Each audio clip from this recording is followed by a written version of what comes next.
Thank you for joining us this evening on The Frame, brought to you by Access Framingham. My name is Brendan Fitzpatrick. We begin tonight with a new report related to school bus routes across the city. The initial report from the Framingham Public Schools District on their bus stats is in, as local transportation to and from classes continues to be impacted by the ongoing bus driver shortage. Lincoln Lynch, the Executive Director of Finance and Operations for the district, presented the data during Wednesday's school committee meeting, as it incorporated findings from the month of November. In it, the report showed that NRT Bus Incorporated, Framingham's contracted partner to carry out school bus transportation, is still operating with just 57 bus drivers citywide. That's 20 short of what the contract calls for. With that, Lynch explained that 40% of buses were late in the afternoon during the study's first period, while van pool drivers were also down. No routes have been doubled up, though, during that month, which would have resulted in some buses being even more late. We always continue to work with the bus company, try to help recruit, try to help retain, do everything we can to make a bad situation a little bit better. In the meantime, the city is still investigating all of their future options, according to Lynch. It's still possible that Framingham school bus operations could be brought under the watch of the city government. Meanwhile, the Massachusetts Economic Development Plan has been signed off by Governor Maura Healey. Team Massachusetts, Leading Future Generations, is the official name of the initiative. Its general outline was unveiled Tuesday at a press conference. Massachusetts governors are mandated to create a specific economic development plan during their first year in the role before presenting it to the State Senate and House of Representatives. Healey began her term in January. The plan's goal is to chart the next 4 years' worth of economic investments and developments. While she did not put a specific price tag on the package this week, Healey believes the bill will make Massachusetts more affordable and equitable, while also making it more competitive for businesses. And it's our job to plan for the future in a rapidly changing world. That's what this plan does. Fundamental investments, talent acquisition and retention, as well as sector promotion are the three main pillars of the proposal. Specifically, it aims to tackle factors like housing production, climate change, infrastructure, healthcare, life sciences, and challenges related to the workforce. So we're really excited to partner with our legislative folks and also with administration and finance to come back in the new year and to submit an economic development bill, which will then bring this to life for all of us. State Senate President and 2nd Middlesex and Norfolk District Senator Karen Spilka, who represents Framingham, expressed her faith in the plan. She added that these developments are key for maintaining and improving the standards of living within the Commonwealth. Reading through this plan, I am reminded of all the wonderful things I love also about Massachusetts, and yet it is honest about the headwinds that we face and the pressing need to address the areas where we have been diligently tackling in the Senate as well, including focusing on making Massachusetts more affordable, competitive, and equitable. Legislators will be presented with the plan next year. Healey did not give a specific date for the filing, though she mentioned her and her team want to do so as soon as possible. Just over $123,000 in state funding has been earmarked for the Framingham Police Department and Fire Department in order to assist in staffing matters. 10 communities across Massachusetts will benefit from the nearly $4.8 million combined made available by Governor Healey through the Massachusetts Municipal Public Safety Staffing Program. Assistance in first responder staffing will be funded through these grants. In a statement, Healey said, quote, "Through this investment, cities are able to maintain vital public safety services and provide mutual aid to neighboring towns." Both the police and fire departments in Framingham received a grant worth $61,887. The holiday school break is upon us, but that doesn't mean that there aren't still some developments being made to assist local students in higher education. Massachusetts Bay Community College will be offering free college classes to high school students across Framingham. Eligible juniors and seniors at both Framingham High School and Keefe Technical High School are included in the program, which is a part of the state-funded Commonwealth Dual Enrollment Partnership. These courses will be taught by Mass Bay faculty both in person and online, as credits at the high school and collegiate levels will be made available.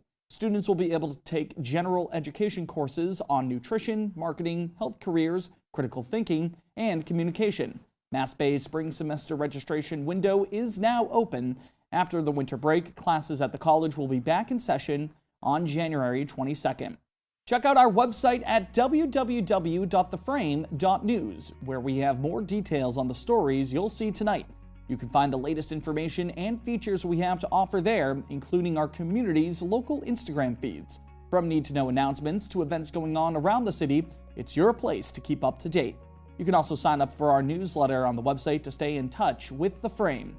And if you want to send us a news tip, you can do so by emailing us at theframe@accessfram.tv, or you can give us a call to our tip line, 508-216-0003.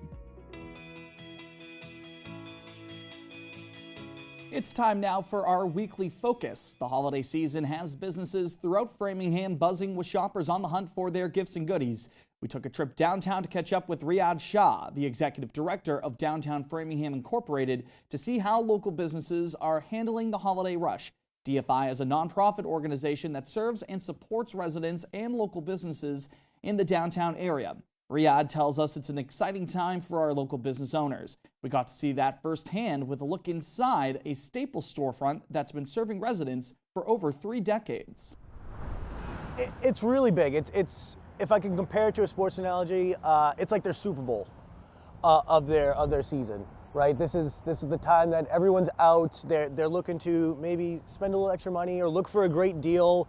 They've been wanting that new piece of furniture or the new watch, or looking for that little piece of jewelry for their significant other or family member. And would you say that this is an optimistic outlook for the holiday season here locally in terms of local business? Oh, definitely an optimistic. I mean, even at the fact that there's so many additional opportunities when you go in and buy something from one of these stores. They're entering your name into a raffle. They're entering into a giveaway. They're connecting with you. They're not just a business and they make a transaction. They're going to make you feel like a family member. They're going to make you feel like you belong inside of their business, and they want you to come back, whether it's just to say hi, enjoy a cup of coffee, just take a look around, but they definitely want to connect more on a granular level. Now, you've been a part of the organization as the executive director for just about a year now. As we get here now to the holiday season, big time for local businesses. During that year, what are some of the lessons that you've learned that you can apply to ensure that this is, a productive holiday season for these businesses in downtown Framingham? We're helping with wayfindings opportunities. We're working with the city on creating sign and facade projects to help them get that visibility that they're looking for.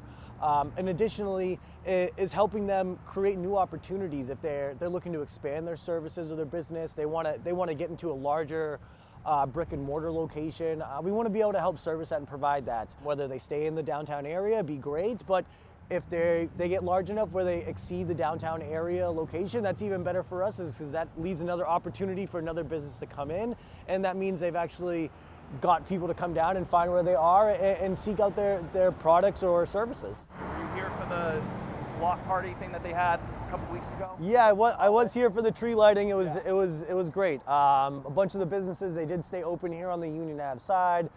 They actually had some folks actually go inside and check them out, which was really nice. And it's just another cool opportunity for people to connect that's not directly soliciting business, right? I think that's part of what my role is too, is to think of these unique ways to bring business to the businesses. Right. And not to say, the tree lighting's been happening for so long, but for me to let the businesses know, hey, this is happening on Friday from 5 to 7. I know you guys close at 5, but maybe if you're open for an additional hour, just so people can know that you're here, they see the lights on, they come in and they have a conversation with you. Maybe they want to come back, they take a card or something like that. And creating those interactions, I think, are huge for the businesses, for me, and for people to just feel connected to the community. Building the connections of it, that's got to be an important part of this strategy too, right? That's not something you can get from online shopping or necessarily through a big box retailer.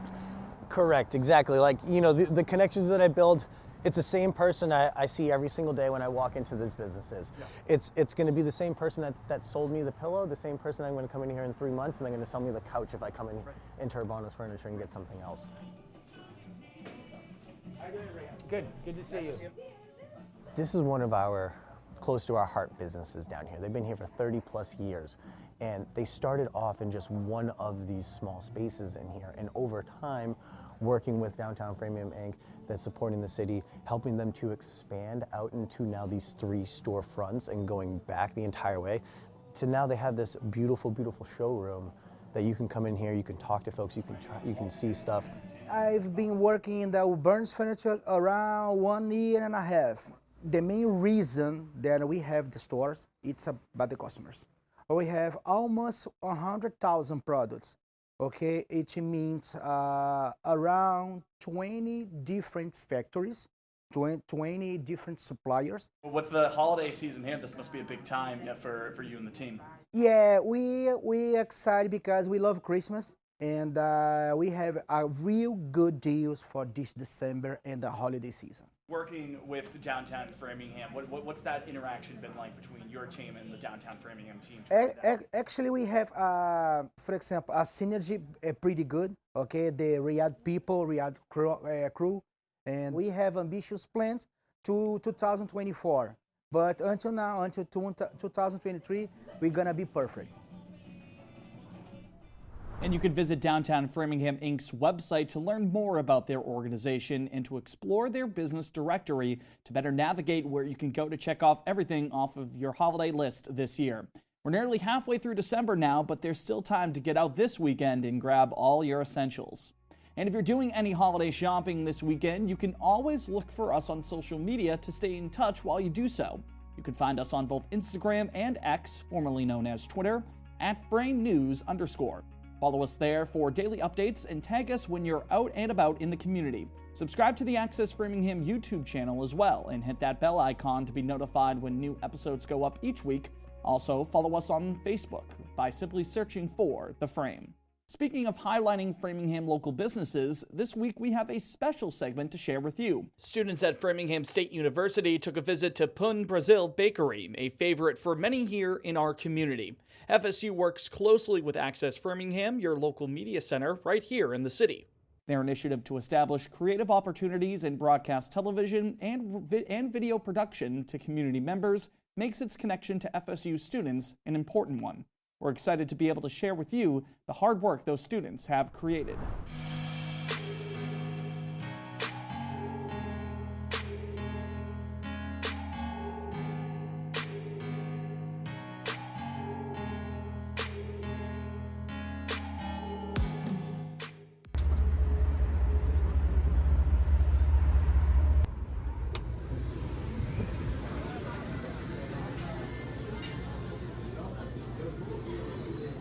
Do you guys come here a lot?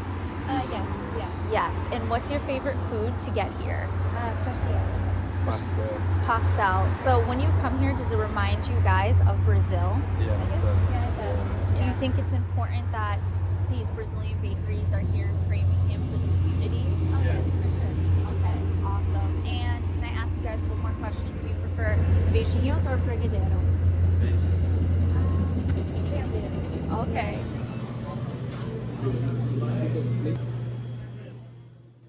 Qual o seu nome? Bernardo. Bernardo, você frequente aqui muito? Yes, every day. Every day. Que bom. Qual comida sua favorita? Arroz, feijão, salada, frango. Que mais? Café. Café. Café brasileiro é bom? Yes, sanduíche brasileiro.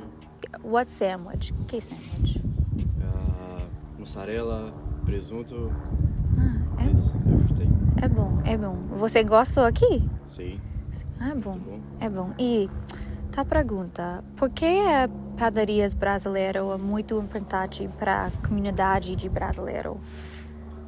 É importante para comunicar todos os brasileiros. Lembra a nossa cultura, lembra a nossa família do Brasil, lembra tudo, o tempero, tudo diferente. Então, isso é bom para nós brasileiros aqui. Ah, muito bom, ok. Você prefere coxinha ou pão de queijo? Pão de queijo. E você prefere brigadeiro ou beijinho? Brigadeiro. Brigadeiro, ok. Obrigado, tchau. And we want to say thank you to Jack McLaughlin, Julie Masuri, and Adrian Daniels for producing that video for us, and to their professor, Niall Stevens, for working to continue Access Framingham's partnership with FSU. Access Framingham does have internship opportunities available for the winter and the spring. They welcome you to reach out for more information. You can call the station directly at 508-875-5434. If you find yourself out shopping for holiday goods or gifts this week, you should know that the weather forecast does not look too bad. A mostly sunny outlook on Friday with highs in the low 40s and lows in the upper 20s. Saturday calls for partly sunny skies, but expect more cloud coverage going into the evening. Highs in the upper 40s and lows in the upper 30s then. Finally, for Sunday, mostly cloudy with a chance of rain throughout the evening. Highs in the upper 50s and lows in the upper 40s. As for what else is happening across our community, the Framingham Conservation Commission is seeking multiple volunteers to join them. The group, comprised of 7 members, manages open spaces across the city, while also ensuring that local, state, and federal conservation laws are being followed. The commission also helps with public outreach efforts while managing Framingham's conservation land. More than 400 acres in the city, including the Carroll Getchell Trail and the Cochituate Brook Reservation, fall under the conservation's purview. The Framingham Conservation Commission meets on the first and third Wednesdays of the month. Saturday, December 30th is the deadline to apply for a spot on the commission. For the rest of December, parking meters in Framingham will be free of charge on Saturdays. This development came from a mandate from Mayor Charlie Sisitsky as the holiday season continues. The mayor cited economic development and support for small businesses as the motivations behind his decision.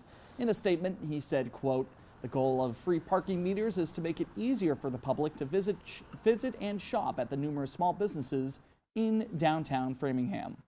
For all the kids out there that have been good this year, Santa Claus will be making a special visit to Framingham this weekend. You can find him at Murphy's Eats and Treats on Edgell Road this Sunday, December the 17th, for their Sensory Santa event.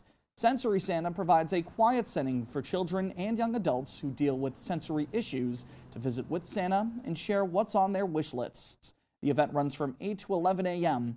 And if you happen to be visiting Murphy's Eats and Treats, you may notice a Timothy's Toy drop box close by. It's one of the many locations that supports Timothy's Toy Box, a nonprofit that collects new toys and delivers them to local children in need at hospitals, schools, homeless shelters, and more. Since its founding in 2007 by Sharon and Timothy Gilbert, over 25,000 new toys have been distributed. You only have until this upcoming Monday, the 18th, to find a drop box and donate. Residents should be aware that they can only accept new items. Other Dropbox locations include both Framingham libraries and the Buckley's rental office. You can check out their website at timothystoybox.com. We'd like to take a moment to remind you now that The Frame is an initiative of Access Framingham, your local media center located here along Vernon Street. Access Framingham is an independent nonprofit 501c3 that provides low to no cost training and creative opportunities in broadcast television, podcasting, animation, and video making. All residents, students, organizations, and businesses in the city are eligible to become members. If you want to learn something new, get involved in your community, be active around creative people, or even host your own show, join Access Framingham today by visiting www.accessfram.tv. Access Framingham can be found on RCN Channel 3, RCN HD Channel 1100, Comcast Channel 9, and Verizon Channel 43. That's going to be it for this week's Framingham News in Focus. For all of us here at The Frame, we want to thank you for tuning in tonight. I'm Brendan Fitzpatrick, and we'll talk to you next week. Take care.